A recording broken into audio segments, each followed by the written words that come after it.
It sounded like a jet engine taking off in my front yard. 1 second, an excavator was digging a hole. The next second, boom, a massive cloud of pressurized gas exploded into the air. I watched as the fire chief shoved the HOA president back, screaming at her to run. She wanted to dig a ditch to trap me in my house.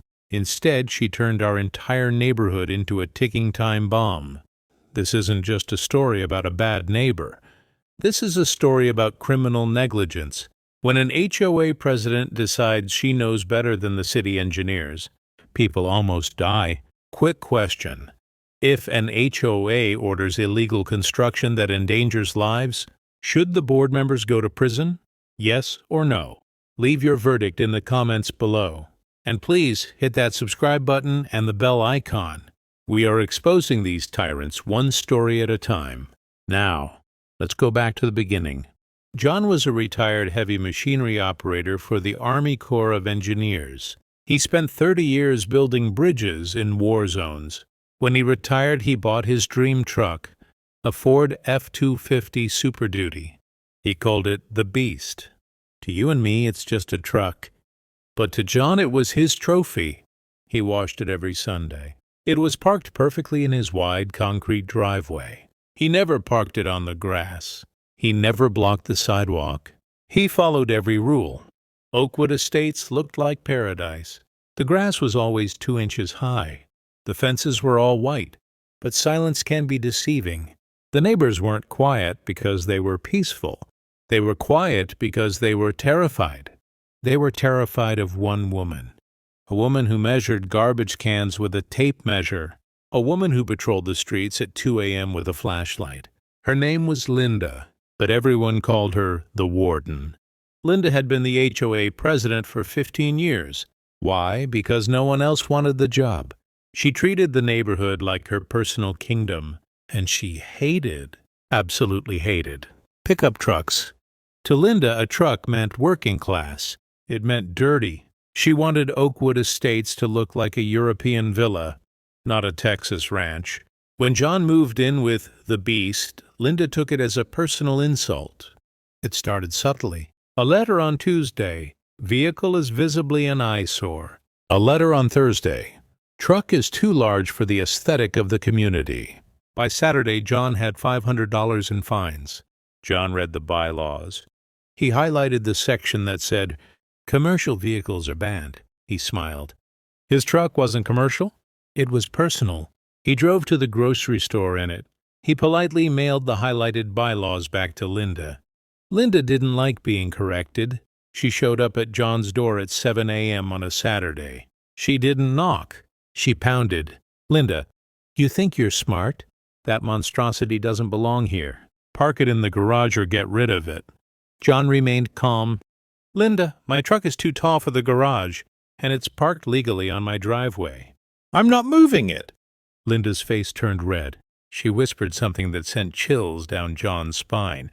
"If you won't keep it off the driveway, maybe you won't have a driveway to park on."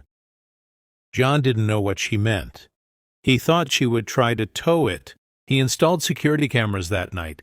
He didn't realize she wasn't planning to tow the truck. She was planning to destroy the ground underneath it. 2 days later, an emergency HOA meeting was held. John wasn't invited. Linda proposed a beautification project. She claimed the drainage along John's street was poor. She convinced the board to authorize the digging of a decorative drainage trench right across the front of John's property. The plan was to dig a 4-foot deep ditch directly in front of his driveway entrance, supposedly to install new pipes. Tuesday morning, about 5 a.m. John was drinking his coffee when his house shook. He looked out the window. A heavy-duty excavator was unloading on his lawn. John ran outside in his boots. "Hey, what are you doing?" he yelled. The foreman, a guy who looked tired, pointed at a clipboard. "HOA orders, buddy. Digging a trench for drainage."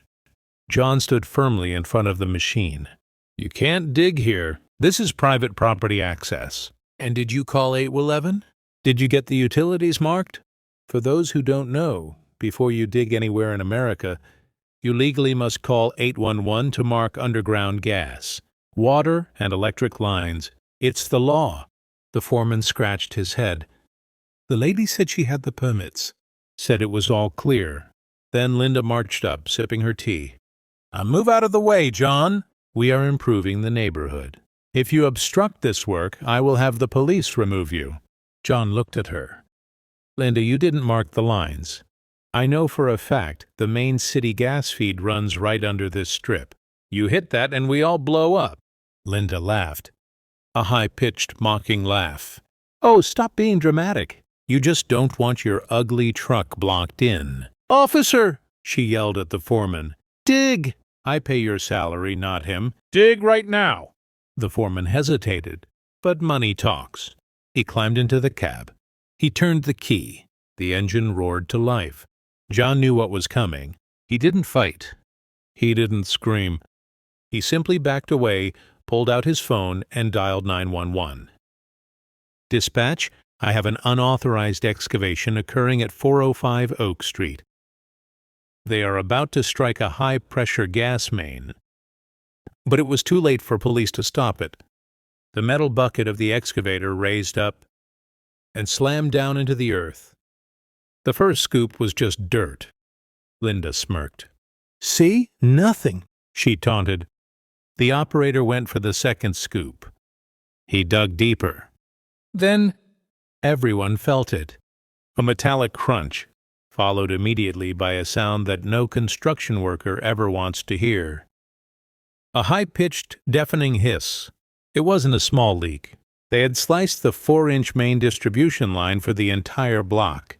The pressure was so high it blew dirt 20 feet into the air. The smell of rotten eggs, sulfur, hit them instantly. The foreman jumped out of the machine and ran for his life. Linda stood there, frozen, her mouth open. She dropped her tea. John screamed, "Run, get back!" He ran to his neighbor's doors, pounding on them. Gas leak. Get out now! Within minutes, the peaceful street turned into a disaster zone. The fire department arrived in 4 minutes. They immediately set up a 500-foot perimeter. They evacuated 20 homes. Power was cut to the entire grid to prevent a spark. Once the area was secured, the fire chief stormed over to the group. He looked at the foreman. Where are your dig tickets? Show me the paint marks. The foreman pointed at Linda. She said she did it. She ordered me to dig. The chief turned to Linda. Linda tried to use her HOA voice. Excuse me, I am the president of this. The chief cut her off. Lady, I don't care who you are. You just endangered 50 families. You're lucky we aren't pulling bodies out of rubble right now. The police stepped in. They didn't write her a ticket. They asked her to turn around. Linda shrieked. You can't arrest me. I'm fixing the drainage. But the cuffs clicked. The charge wasn't simple vandalism. It was reckless endangerment and criminal negligence. A felony. As they walked her to the squad car, she passed John. John was standing by his truck. He didn't say a word. He just tipped his cap. The aftermath was expensive. The city fined the HOA $50,000 for the repair.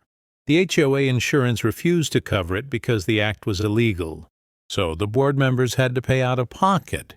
Linda was removed from the board and sold her house to pay her legal fees. Oakwood Estates is quiet again. And John? He still parks the beast in his driveway. Sometimes when he drives over the patch of fresh asphalt where the hole used to be, he smiles. Never let a bully dig their own grave. Or in this case, a trench.